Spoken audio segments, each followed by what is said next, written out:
Something I've noticed while traveling the world over the last several years is how inflation is pretty much an issue everywhere. And in this video, I want to talk about why I think that is, but also ways we can help mitigate its effects. There are a lot of reasons for inflation, and there are some parts of the world that have deflation or they have high levels of inflation. It kind of goes all over. But for the most part, a lot of places I've been to, it seems like in general, things are getting more expensive. And part of that, I'm sure, is because, tourists move there, or expats move there, or maybe refugees or immigrants or whatever, and they're driving up the prices. Maybe part of it is just bad government policies. There are a lot of reasons for inflation. But I do think it's interesting that the whole world in general, a lot of the world is struggling with inflation more or less. And I think this is because the world's economy is so interconnected, but it's also built on the dollar. What I mean by that is the United States doesn't really seem like a country in a sense that like most countries of the world around the world do their own thing in their own region. The United States for the last several decades has acted more like an empire.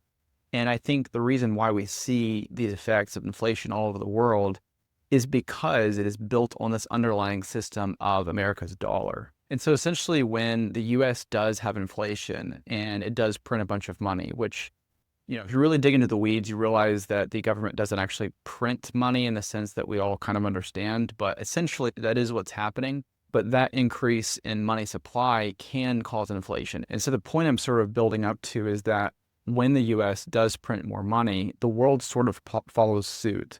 And it might not necessarily want to follow suit, but it sort of has to because of the network effect of the dollar. And if they're the only country that doesn't also deflate their currency is going to go up in value pretty much overnight. And because of that, if they rely on exports, their exports are not going to be as appealing to the countries that used to buy them. And what I mean by this is that the US dollar has this network effect in the same way where a social media platform may do something to its terms of service or may have some sort of privacy breach or whatever. It might have done something bad, but you'll notice that people pretty much don't leave. Like even if Facebook is found that it's spying on people's phones or whatever, they've all had problems in the past and they're still platforms for the most part. And I think this is because, if you and 10 of your friends want to go off and start a new platform, it's not really worth anything because it doesn't have that network effect there and there aren't other people there. And so a social media platform with a network effect can get away with a lot of things because it has that network effect of people who really don't have anywhere else to go. And in the same way, the dollar's network effect is very similar to that because there are countries that don't really want to use it, but they sort of have to because everyone else is also using it. And there's not really a competitor or an alternative that's really popped up yet that countries see as an alternative to the dollar to run to. And so the US is able to get away with this inflation because all these other countries are accepting the dollar. And if they were the only country overnight not to deflate their currency, then that could cause issues with their economy or even in the economy of their neighbors or even throughout the world. So let's take a step back here and ask why the US does have so much inflation. And there are a lot of reasons for that, of course. But one of the big ones is the fact that the US has so much debt. It owes a lot of people, a lot of countries, a lot of organizations, a lot of money, trillions and trillions. I think it's like almost $40 trillion now or something. And because of that, it has to pay interest on all of those trillions of dollars. And those interest payments are really high. And so the government can either try to tax the citizens more to pay off that debt, which, let's be honest, the US taxes its citizens already pretty high, or it can try to borrow more money. But borrowing money to pay off the money that you already have borrowed just is not a good idea, which is what they're already doing, but it's not a good solution. Or their final option is essentially allow the Federal Reserve to print the money. And when they print money, and depending on where they spend this money into the economy, sort of determines how much inflation is caused by that new money that's been created and added to the economy. But as they devalue the dollar, as the dollar's value goes down because the prices are going up, other countries are encouraged to do the same with their currency, like I said before, because if they don't, then they're going to be the only country, and there's other reasons too, but they're going to be the only country that's not devaluing their currency, and their currency explodes overnight, and then no one's buying their imports because no one can afford the exchange rate of buying that country's currency to afford their goods and services. And I think, unfortunately, some of this stuff is intentional because statistically, when a country has hit a debt to GDP ratio of 130%, I believe it is, there is a very 99% chance that the country's currency is going to collapse. I want to say it's like 40 out of 41 countries, maybe it's 50 out of 51 countries, whatever it is, it's a lot. Their currencies have collapsed in the past once they've crossed that 130% debt to GDP ratio. And so the US has already crossed that ratio. It was at 135%, I want to say a year or two ago, 3 years ago, something like that. And so the question is, how do they pay off all this debt with their GDP at the size that it is now, with their economy at the size that it is now?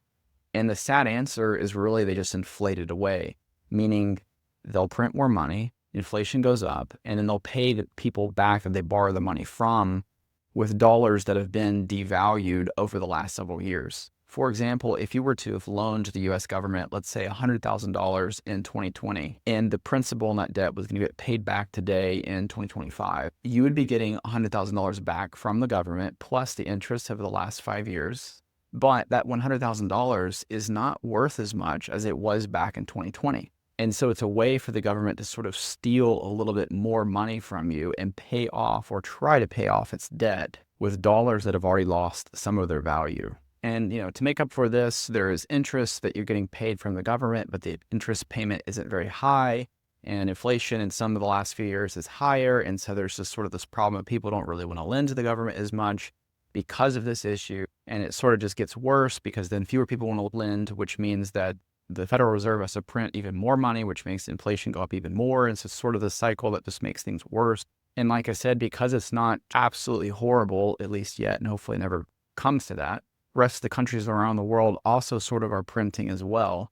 And so you sort of have this global economy of countries, governments just adding more money to the system. And of course, inflation is going to go up if you just keep adding money to the system. So what do we do about this? Well, in the past, when the last global superpower of the British in the early 20th century was losing its power, the global economy wasn't nearly as connected as it was today. So I don't think we can look to the past to see exactly what we should have done because it really hasn't happened in the same way it's happening today. There also isn't an obvious alternative to the dollar yet. The dollar is still the most desirable currency in the world. Of course, there's a lot of fears that it won't be, and I'm sure within the next several decades, it probably won't continue to be. But as of right now, it's sort of the only option. And I think the reason why we at least think that it's the only option is because it's not the US's currency. It's sort of like the world's currency.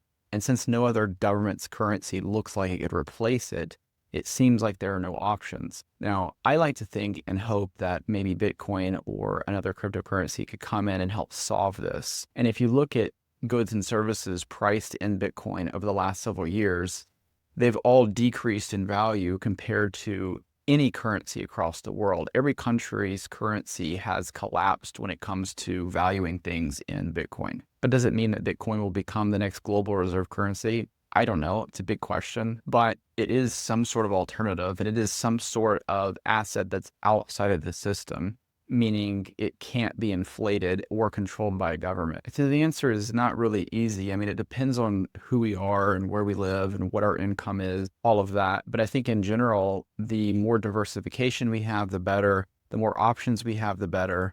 If you earn in a currency that's more appreciated than other currencies, try to go and live in that country and take advantage of the geo arbitrage opportunity that is there to allow you to earn in one currency and then spend in another that the currency isn't as strong in. But overall, there's not a silver bullet. This is a difficult problem to solve. But I do think, burying your head in the ground and hoping everything stays the same and ignoring reality is not the best solution either. So what do you guys think? Let me know in the comments below. I'm especially curious about your thoughts, if you have any, on America not really being a country, but more acting as an empire and how the whole world's economy is sort of built more or less on that empire.